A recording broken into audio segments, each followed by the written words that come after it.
मित्रों नमस्कार, मैं उपेंद्र प्रताप सिंह एक बार फिर से अपने YouTube channel the Upendra show के इस अगले भाग में आपका हार्दिक स्वागत करता हूं, अभिनंदन करता हूं। मित्रों, कल केंद्रीय कैबिनेट ने एक प्रस्ताव को मंजूरी दिया है। वो प्रस्ताव है वन नेशन वन इलेक्शन, एक देश एक चुनाव।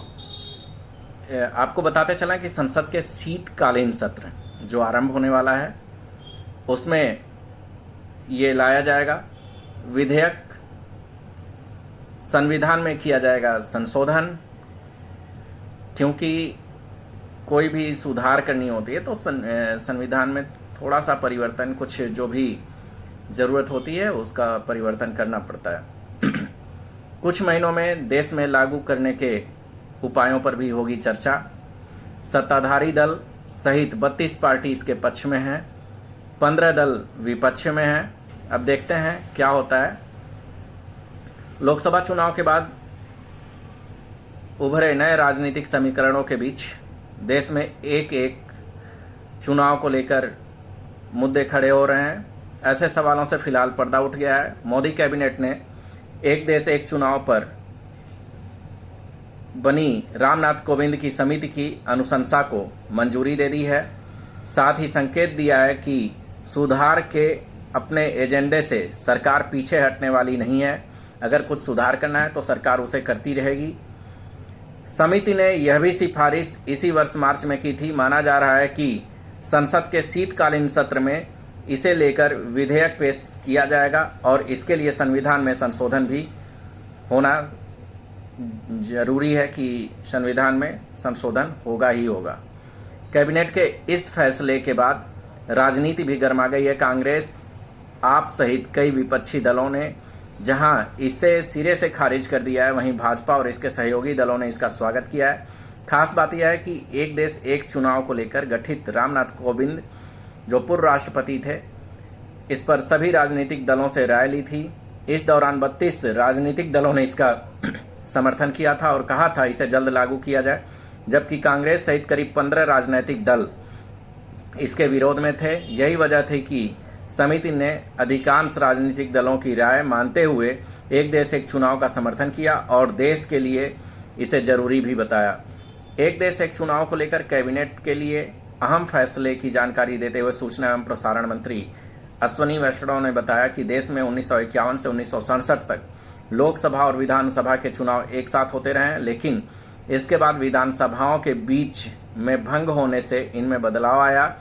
मौजूदा समय में स्थिति यह हो गई कि हर समय देश में किसी न किसी हिस्से में चुनाव होते रहते हैं। इसका असर देश के विकास पर पड़ता है। उन्होंने बताया कि देश के इसे लेकर देश में 2015 से संसदीय समिति ने भी अपनी सिफारिश की थी। प्रधानमंत्री मोदी भी पिछले कई वर्षों से अलग अलग मंचों के जरिए एक देश एक चुनाव की बात मजबूती से उठाते रहे। एक सवाल के जवाब में वैष्णव ने बताया कि संसद में जल्द ही इसे लेकर विधेयक पेश किया जाएगा। उन्होंने कहा कि कोविंद समिति की सिफारिशों को आगे बढ़ाने के लिए क्रियान्वयन समूह बनाया जाएगा और अगले कुछ महीनों के दौरान इसे लागू करने के उपायों पर देश में चर्चा की जाएगी। मित्रों, इस दौरान सरकार इस पर सहमति बनाने की दिशा में काम करेगी। यह विषय ऐसा है जो देश को मजबूती प्रदान करेगा। वैष्णव ने कहा कि विपक्षी पार्टियां अब शायद अंदरूनी दबाव महसूस करेंगी, क्योंकि समिति की परामर्श प्रक्रिया के दौरान 50% लोग, खासकर युवाओं ने इसका काफ़ी समर्थन किया है। फिलहाल 3 राज्यों मध्य प्रदेश, छत्तीसगढ़, राजस्थान और तेलंगाना के चुनाव लोकसभा चुनाव से 6 महीने पहले होते हैं, जबकि महाराष्ट्र, हरियाणा, जम्मू कश्मीर, झारखंड और दिल्ली के चुनाव लोकसभा चुनाव से 5-7 महीने के बाद होते हैं। बाकी राज्यों में 1 से 3 वर्ष के अंतराल पर चुनाव होते हैं। मित्रों, अब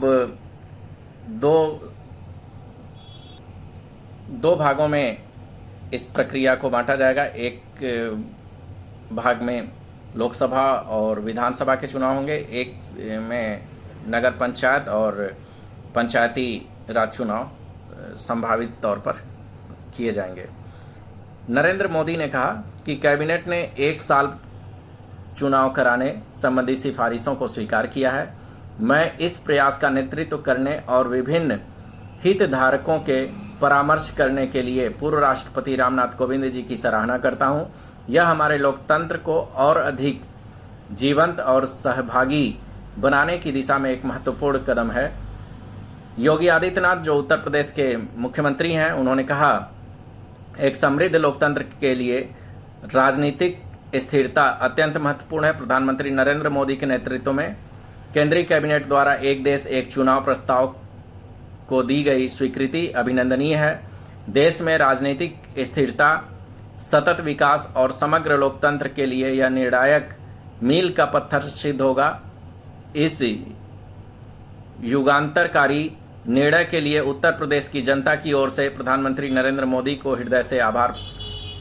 मित्रों, ये वन नेशन वन इलेक्शन की जो सिफारिश है, इस पर केंद्रीय कैबिनेट की मुहर लग चुकी है।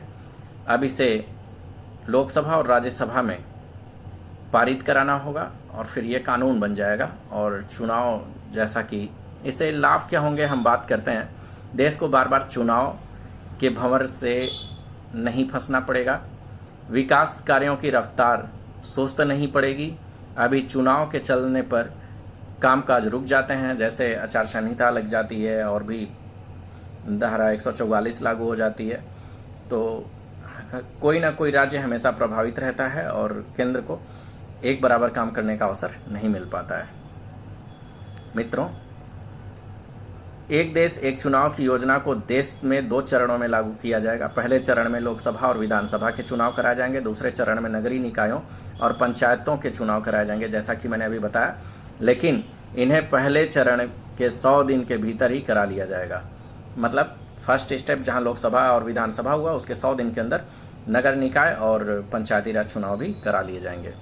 लोकसभा का कार्यकाल खत्म होने के साथ ही राज्यों के विधानसभा चुनाव कराए जाने पर विचार किया जाएगा।